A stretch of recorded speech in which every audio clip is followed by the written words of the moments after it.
What's going on, everyone? Baseball Card Junkies TV, another East Coast edition. Ed, WeskerGriff here in the house. Ray from Philly. And MikeO. And today we're just going to take a few brief moments to talk a little bit about opening packs of baseball cards. So, people have been opening baseball cards forever. For many years, people, it's been inserted with tobacco, it's been inserted with bubble gum, general packs. Opening packs is fun.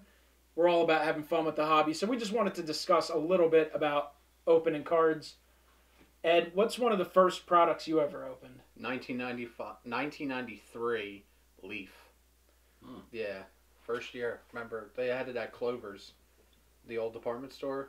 That's like a Pennsylvania reference, so people might not And get that's that. gone the way of places like Toys R Us. Sadly.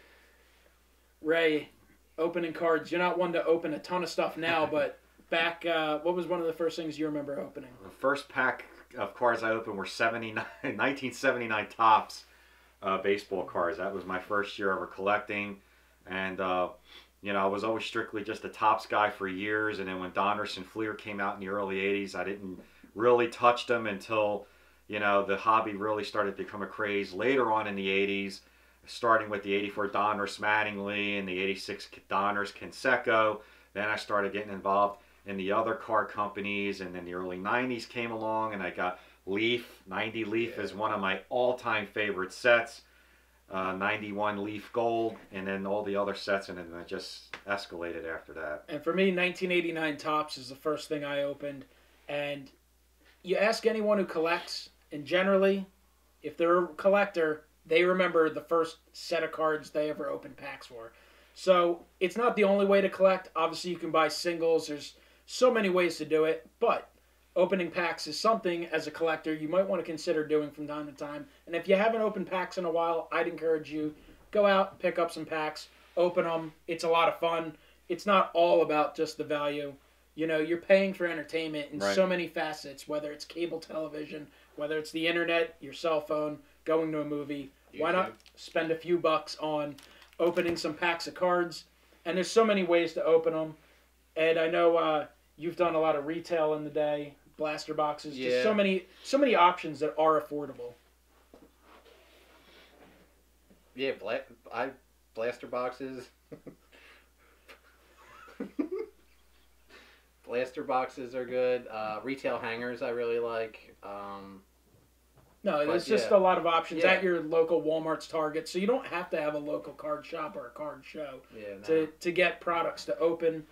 Ray, I know you open some of the new products with your son. You go to the LCS, grab some packs. Yeah, whatever a new product comes out. There's so many products, though, out today that it's gone overboard. So I just kind of stick with the base ones like Topps Series 1 and Topps Chrome. And I like Heritage and, you know, it's the Bowman, some of the Bowman products. But, you know, Mike, you got me interested thinking about not going with the Panini products. I went with them last year, and then, you know, it just doesn't look right when you don't see the logo. Yeah, no logos. No team name on it. It just doesn't even seem like it's Fugazi, as we call it in Philly. It's a Fugazi card. It don't look real. It's a little weird, but the point is there's just options out there to be able to open stuff.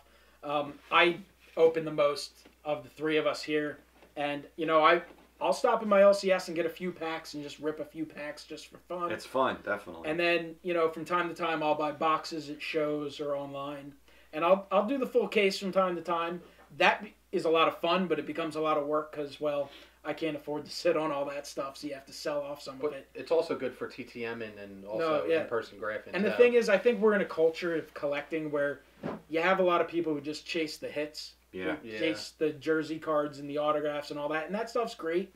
That's fun. But for me, you know, I'm into a little bit of everything. But, you know, I like base cards. And I like a product like Topps because I like seeing and learning about players around the league. Of course, I love the stars. I want to get the stars and the hot rookies. But, you know, as a Phillies fan, I want to get some cards of other players. You know, I want to get a Cameron Rupp card that I can give to Ray for his binder.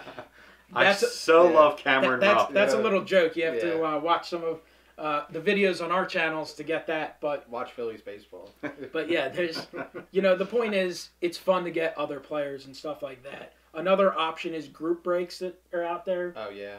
Ray is someone who hasn't really done group breaks, but Ed, I know you've done some. I've done some as well. And what do you think some of the? Some too, right? I've done a few, but what do you think?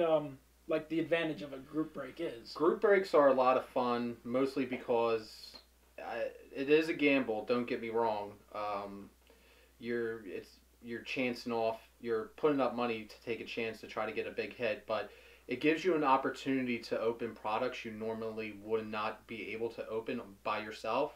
Higher end stuff, like maybe Dynasty or Triple Threads, stuff like that. So it gives you an opportunity to try to get cards of a specific team in higher end sets that, or higher end products that you normally would not be able to buy, like at your local Target or Walmart.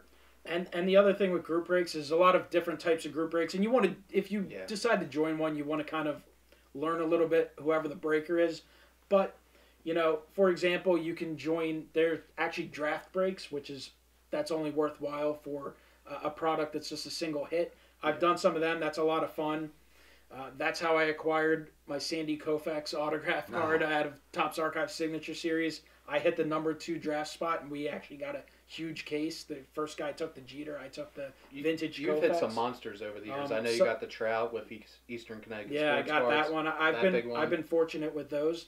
But you can also do random teams. So if you're in it just for the gamble aspect, last year you buy into a spot, and if you pick up with the Yankees, now you have to hit something big, but that was big value because you could potentially get an Aaron Judge.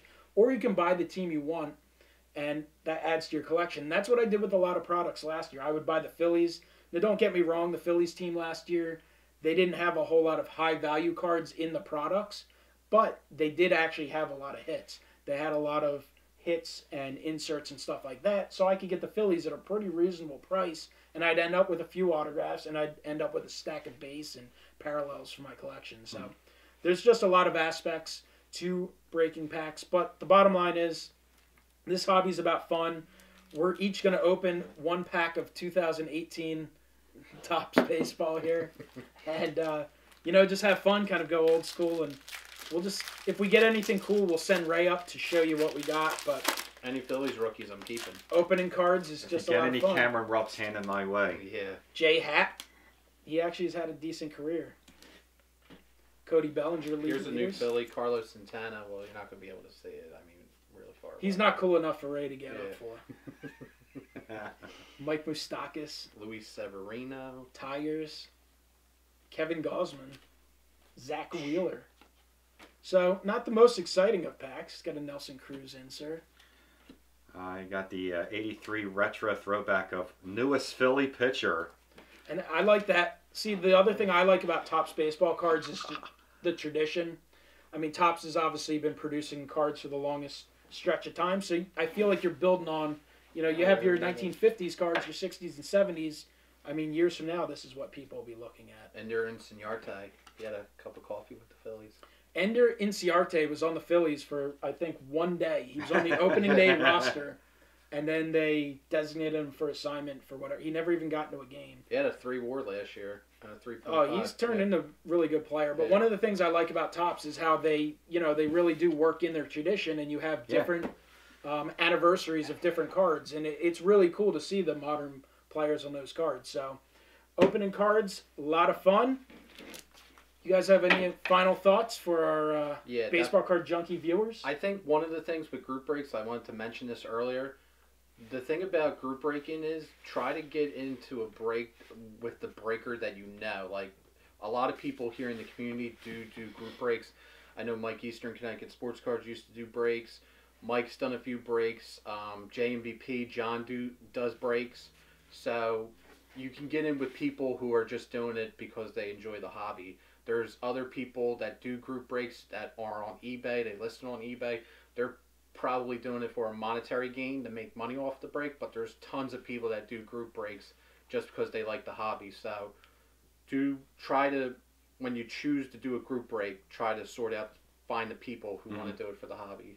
And I know something, and this goes to you, Ray, real quick. A way to get youth interested in cards can be opening packs. Right. Yeah. Kids love opening packs. Hell, adults love opening packs. So go out there and, buy some young people cards, because this hobby only goes on if America's youth And the collects sport- cards, you yeah. know? And the sport continues. That's how my son keeps in tab with current players. If you're a baseball card junkie, do your part for this hobby. Get your kids interested in opening some baseball cards and not Pokemon cards, Dragon Ball Z, Yu-Gi-Oh, or whatever, all that. Ray's in the Stuff you basketball, see right? now. Basketball, card, yeah. football, baseball. Those are acceptable as well. But Yep, absolutely. baseball's America's pastime. So open some cards. Yep. Thanks for watching Baseball Card Junkies TV. Talk to you maybe sometime, maybe not. Trust the process. Check out our channels. You'll definitely see us Trust the there. process. Keep on collecting. See ya. Peace.